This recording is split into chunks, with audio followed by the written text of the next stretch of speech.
In came a little tot for to kiss her granny. Such a little totty she could scarcely toddle, saying, "Kiss me, grandpa, kiss your little nanny." But the old man beamed her with a whiskey bottle. Outside the snowflakes began for to flutter. Far at sea the ships were sailing with the seamen. Not another word did Angel Nanny utter. Her grandsire chuckled and pledged the whiskey demon. Up spake the second man. He was worn and weary. Tears washed his face, which otherwise was pasty. She loved her parents who commuted on the Erie. "Brother, I'm afraid you struck a trifle hasty."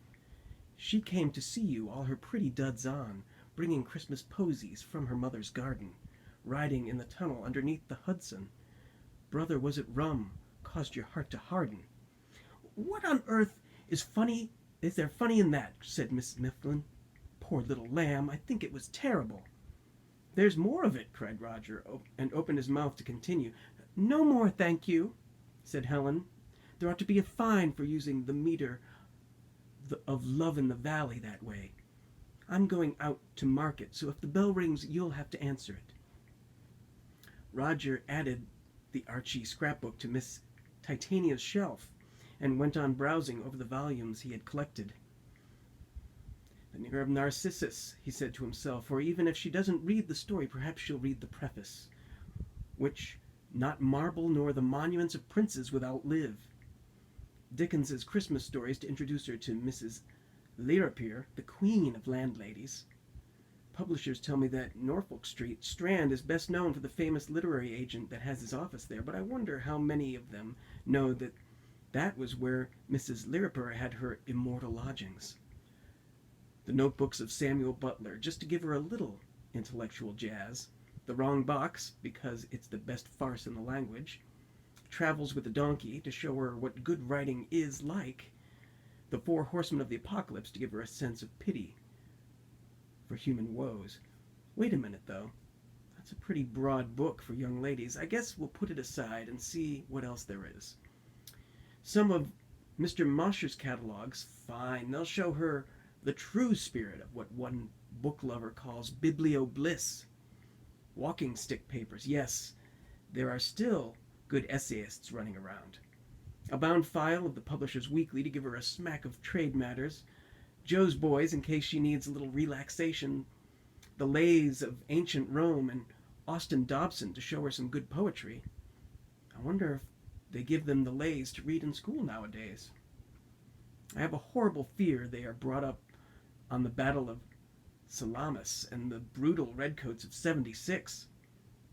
And now we'll be exceptionally subtle. We'll stick in a Robert Chambers to see if she falls for it. He viewed the shelf with pride. Not bad, he said to himself. I'll just add this Leonard Merrick, Whispers About Women, to amuse her. I bet that title will start her guessing. Helen will say I ought to have included the Bible, but I'll omit it on purpose, just to see whether the girl misses it. With typical male curiosity, he pulled out the bureau drawers to see what disposition his wife had made of them, and was pleased to find a little muslin bag of lavender dispersing a quiet fragrance in each. Very nice, he remarked. Very nice indeed. About the only thing missing is an ashtray. If Miss Titania is as modern as some of them, that'll be the first thing she'll call for. And maybe a copy of Ezra Pound's poems. I do hope she's not what Helen calls a Bolshevixen. There was nothing Bolshevik about a glittering limousine that drew up at the corner of Gissling and Swinburne Streets early that afternoon. A chauffeur in green livery opened the door, lifted out a suitcase of beautiful brown leather, and gave a respectful hand to the vision that emerged from the depths of lilac-colored upholstery. Where do you want me to carry the bag, miss? This is the bitter parting, replied Miss Titania. I don't want you to know my address, Edward. Some of my mad friends might worm it out of you, and I don't want them coming down and bothering me. I'm going to be very busy with literature. I'll walk the rest of the way. Edward saluted with a grin. He worshipped the original young heiress, and returned to his wheel. There's one thing I want you to do for me, said Titania. Call up my father and tell him I'm on the job.